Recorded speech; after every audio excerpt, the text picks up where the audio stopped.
Ikannya banyak banget.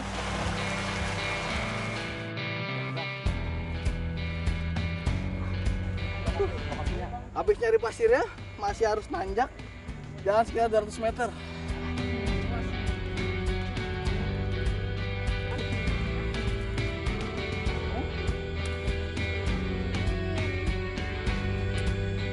Seger ya?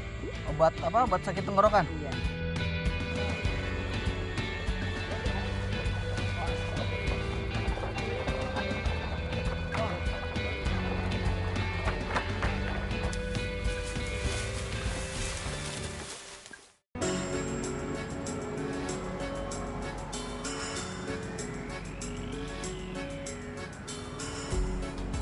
Tak mudah untuk mencapai Banjar, sebuah kabupaten dengan jarak kurang dari 70 km dari ibu kota Kalimantan Selatan, Banjarmasin.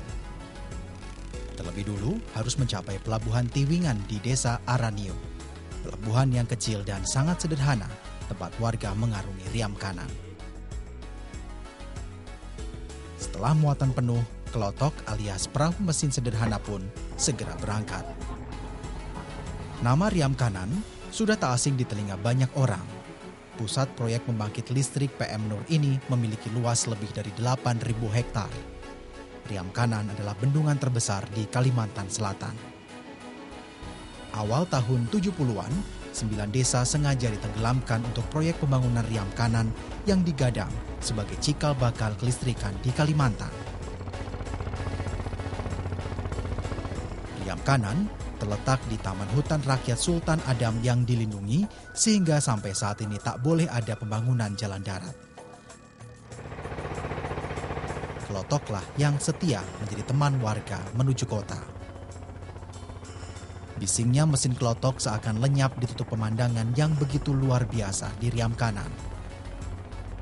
Hutan hijau tersebar di sejauh mata memandang. Tak berlebihan rasanya menyebut Riam Kanan sebagai surga tersembunyi di Kalimantan Selatan.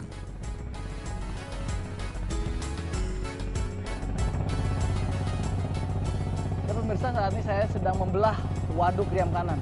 Waduk yang juga menjadi sumber air dari PLTA terbesar di Kalimantan Selatan ini. Saya akan menuju satu desa yang paling jauh di tempat ini, Desa Belangian. Membutuhkan waktu sekitar 2 jam untuk menuju Desa Belangian dan menggunakan perahu kelotok ini. Selengkapnya di Indonesiaku Ekspedisi Borneo.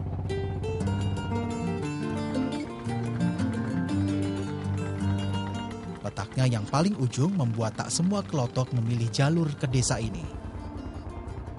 Semakin dekat Belangian, kelotok merapat ke sebuah kolam apung. Perikanan memang menjadi salah satu mata pencaharian masyarakat Belangian. Tak jarang pemiliknya menghabiskan waktu lebih lama berada di karamba dibandingkan dengan di daratan. Ikan konsumsi seperti mas dan nila bisa hidup sehat di karamba apung ini. Satu kolam karamba bisa menghasilkan 2-3 ton ikan setiap kali panen. Harganya yang cukup stabil pun membuat bisnis ini cukup menggiurkan. Oke. Kelotok pun kembali bergerak menuju Belangian. Perjalanan selama 2 jam sampai juga ujungnya. Inilah dermaga Belangian, desa terakhir di bendungan Riam Kanan. Letak desa Belangian masuk ke dalam, tepatnya berada di pintu masuk Lembah Kahung. Ongkos yang hanya Rp10.000 seakan tak sebanding dengan jauhnya perjalanan ke tempat ini. Pemandangan turun perahu dengan penuh barang di gerobak bukan hal aneh lagi di desa ini. Warga Belangian memang harus pintar menghitung kebutuhan agar tak sia-sia pergi jauh ke kota yang memakan waktu cukup banyak.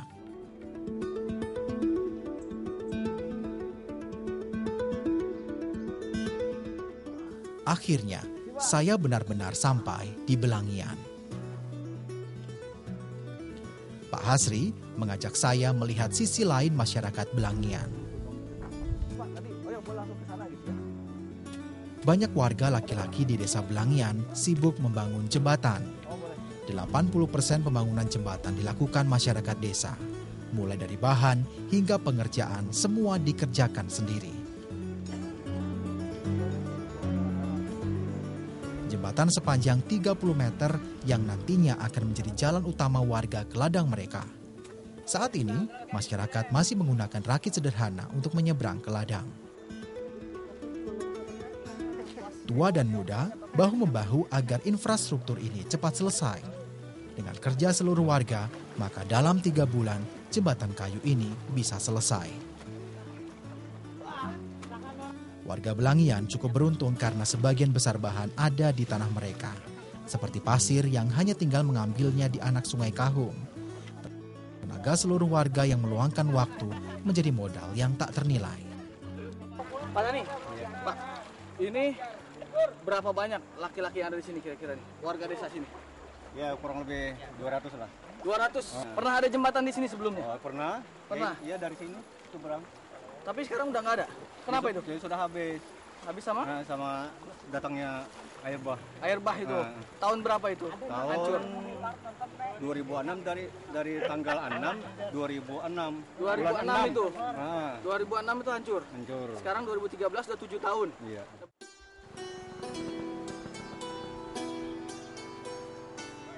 Hampir seluruh ladang berada di seberang sungai. Rakit bambu ini menjadi tulang punggung sekaligus ancaman serius bagi para petani. Kini warga tak mau mengambil resiko. Cukup sudah warga yang hilang nyawa akibat luapan air sungai. Mereka rela meninggalkan ladang seharian demi ikut membangun jembatan. Walau tanpa peralatan yang memadai, tak jadi soal. Sekop dan karung bekas cukup untuk mengambil pasir anak sungai Kahung. Campuran air sungai membuat berat pasir berlipat ganda. Ini langsung ke itu. Habis nyari pasirnya, masih harus nanjak. Jalan sekitar 200 meter.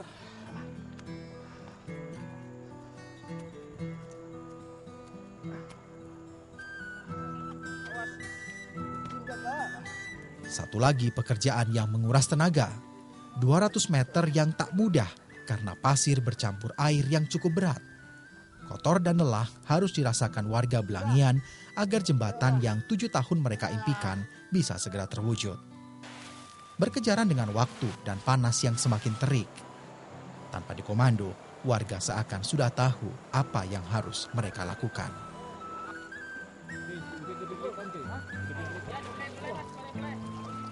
Bahkan ya, untuk mengangkut kayu-kayu kebutuhan jembatan, warga sampai mengerahkan hewan ternaknya. Ini ngambil di mana, Bang? Jauh nggak? Jauh. Langsung ditarik ke sana berarti ya? Boleh, kita tarik deh. Yuk. Jarak hutan yang cukup jauh dan terpencil memang menyulitkan untuk membawa kayu. Kerbau alias hadangan menjadi begitu berguna untuk membawa kayu ke tepian sungai. Hanya 3 orang ahli konstruksi yang datang dari luar Belangian. Sisanya adalah laki-laki Belangian. Bukan hal mudah membangun jembatan yang baik dan kokoh. Namun dengan usaha bersama, tak akan ada kata sulit. Sungguh, masyarakat yang sederhana namun kaya akan kebersamaan. Berada di tempat terpencil menyebabkan tenaga kesehatan yang tak jelas rimbanya. Bangunan puskesmas pembantu tak lagi bernyawa. Hanya bangunan kosong tak terurus yang berdiri. Akhirnya, warga kembali ke cara tradisional. Bersama Nur dan Syariah, saya akan mencari obat seadanya. Letak kampung yang jauh dan sulit dijangkau membuat warga mengandalkan keahlian turun-temurun. Di sini belum pernah diperiksa ya? Setelah berjalan cukup jauh, saya dan 2 warga asli Belangian ini mulai masuk ke semak-semak. Obat pertama yang kami cari adalah daun pudak. Daun yang mirip pandan namun lebih kecil ini sudah sejak lama dipercaya bisa menyembuhkan diare. Sama sekali bukan keinginan warga untuk terus menggunakan obat tradisional jika terserang penyakit. Namun mereka tak punya pilihan. Jauhnya jarak mencapai daratan dan rumah sakit membuat warga tak mau ambil resiko. Sudah terlalu sering kejadian pahit akibat terlambat penanganan saat sakit. Pernah ada warga sini yang sakit dibawa ke daerah, seharusnya dibawa ke Martapura sana dan nggak selamat gitu. Pernah ada nggak? Ada warga sini yang saking parahnya? Ada. Hmm? Apa tuh tahun tahun Kapan? 2011 tadi Iya. sakit tuh nah Anu, apa namanya demam berdarah Oh, di sama awak apa? 4 hari aja di rumah sakit tuh meninggal. meninggal karena telat dibawa dari sini. Iya. Setelah mencapai daun pudak, sekarang kami mencari akar belaran. Akar yang menjulang dan samar dengan ranting. Ternyata, inilah yang menjadi rahasia warga Banjar saat kehausan di dalam hutan. Sudah bukan rahasia lagi bagi masyarakat Belangian kalau akar belaran juga merupakan obat. Entah siapa yang mengajarkan, namun penggunaan akar belaran sebagai obat diyakini cukup ampuh oleh warga sekitar. Jangan tertipu warnanya yang keruh, karena ternyata air yang keluar dari akar ini cukup menyegarkan.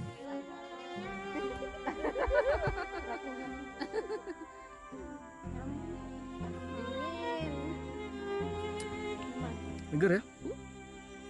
Airnya tawar dan ternyata ini Jadi obat. obat apa? Obat sakit tenggorokan. Iya. Sakit tenggorokan nih buat warga-warga di Belangian ini.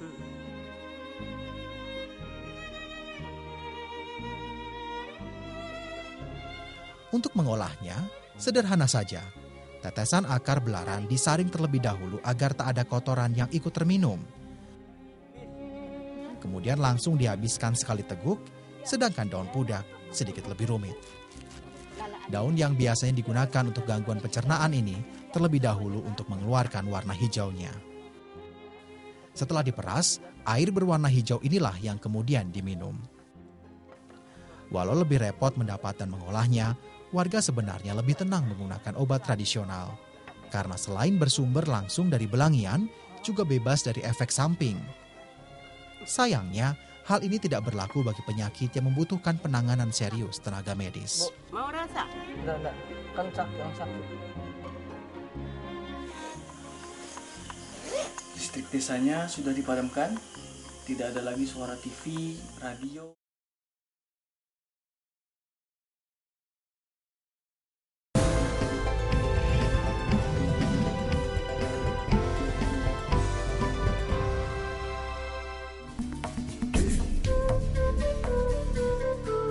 Kurang perhatian yang dirasakan masyarakat Belangian rupanya bukan pada masalah medis semata. Saat sore menjelang, justru segala ketimpangan di Belangian kian terasa. Bersama beberapa perangkat desa, saya menuju kebun yang cukup gelap. Disinilah setiap sore sebagian warga berkumpul dengan hati was-was, berharap malam mereka cukup bercahaya. Ada 50 rumah, Pak, yang diterangi. Ya, sudah puluhan tahun sejak listrik menerangi kota-kota besar Kalimantan, suasana malam desa Belangian masih saja suram. Kabel listrik yang sudah terpasang hanya memberikan harapan semu.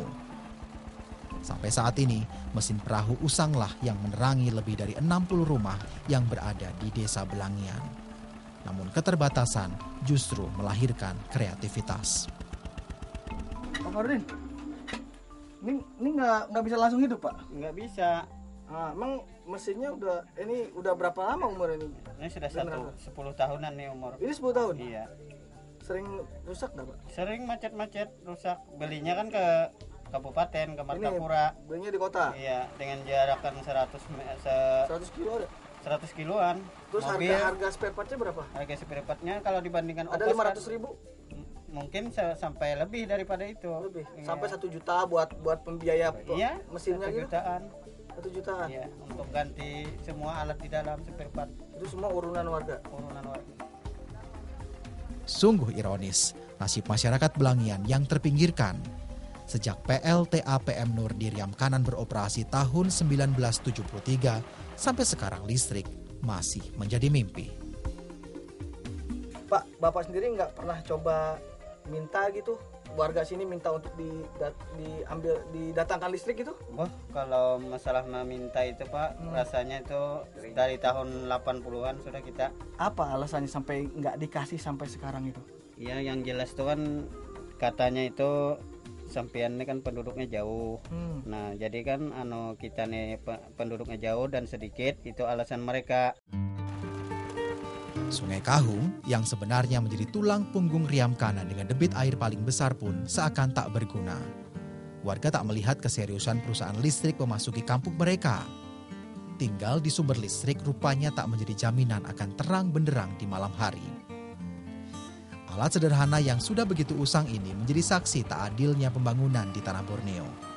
Listrik yang seharusnya menjadi kebutuhan dasar dan disediakan pemerintah, sampai saat ini masih harus dicari sendiri oleh masyarakat Belangian.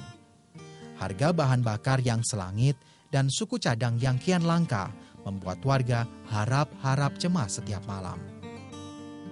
Jangan mengira gemerlap lampu di rumah-rumah warga ini akan terang semalaman. Listrik genset ini hanya menyala mulai pukul 6 sore hingga pukul 10 malam. Untuk iurannya, warga yang tidak menggunakan televisi harus membayar Rp40.000.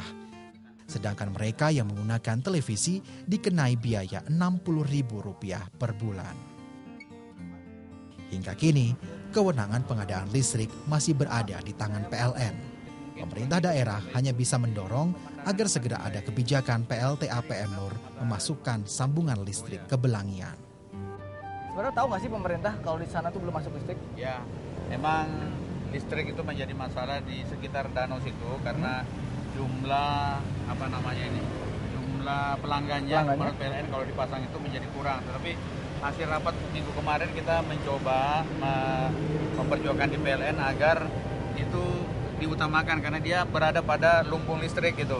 Oh, jadi airnya kan dari sana? Iya, dari yang kanan. Jadi oleh mestinya dia akan memperoleh nilai tersendiri. Oleh karena itu kita usulkan bahwa itu syukur-syukur kalau PLN bisa menjadikan sebagai nilai sosial kepada masyarakat. Harapan memang dipanjatkan setinggi langit oleh masyarakat Belangian. Malam yang kian larut pun membuat suasana makin kelam di desa kaki Pegunungan Meratus ini. Tak lama setelah pukul 10 malam, serentak semua lampu pun padam. Begitu juga dengan aktivitas penghuninya. Listrik desanya sudah dipadamkan, tidak ada lagi suara TV, radio, ataupun bahkan masyarakat yang berkumpul. Semuanya sudah kembali ke rumah, itu tandanya untuk tidur, karena sudah sangat gelap gulita di tempat ini.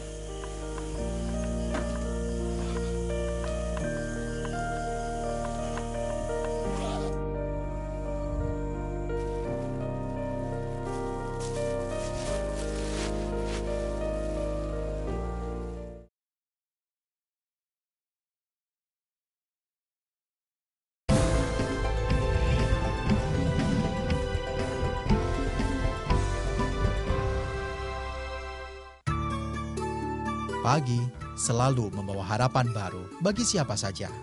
Seperti saya yang berusaha melupakan gelapnya malam di tanah Belangian. Kali ini saya akan menuju ke ladang milik warga. Tak mudah mencapainya, harus melewati anak sungai Kahung. Walau terlihat mudah, sebenarnya butuh tenaga yang cukup besar untuk menyeberangkan rakit. Karena melawan arus sungai jadi lumayan menguras tenaga. Setelah sampai seberang pun, saya masih harus jalan kaki untuk bisa sampai ke ladang. Daerah Lembah Kahung di kaki Pegunungan Meratus menjadi kekayaan lain yang dimiliki masyarakat Belangian. Penghasilan yang paling terkenal adalah kacang tanah. Setiap warga setidaknya memiliki 1 hektar lahan untuk ditanami kacang tanah. Beruntung, kali ini saya datang saat akan panen. Kacang tanah biasanya dipanen setiap 4 bulan. Karena penanaman masih sangat sederhana, warga membutuhkan 3 minggu sampai 1 bulan untuk mengumpulkan panen.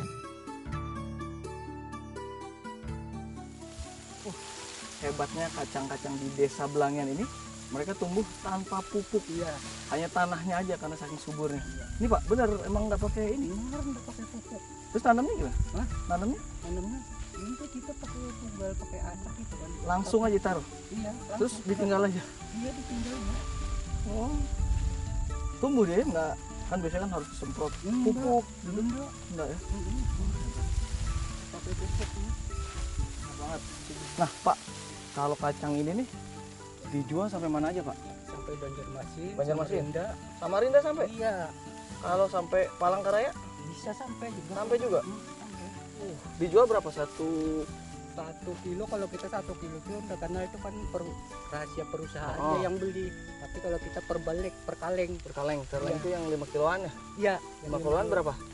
Ada yang 50, ada yang tergantung Oh. isinya nih kan. Berarti 1 kilo sekitar 12 ribuan, 10 Iya. ribu ya. Setelah dicabut dari tanah, kacang masih harus dikeringkan terlebih dahulu. Butuh waktu hingga 3 hari agar kacang bisa benar-benar kering. Sebagian besar kacang ini akan dijual ke pembeli yang datang ke ladang. Sisanya akan dijadikan bibit untuk ditanami lagi di ladang.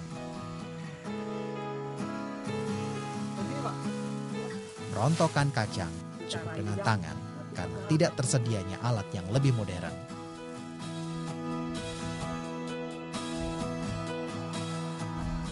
Desa Belangian punya segalanya.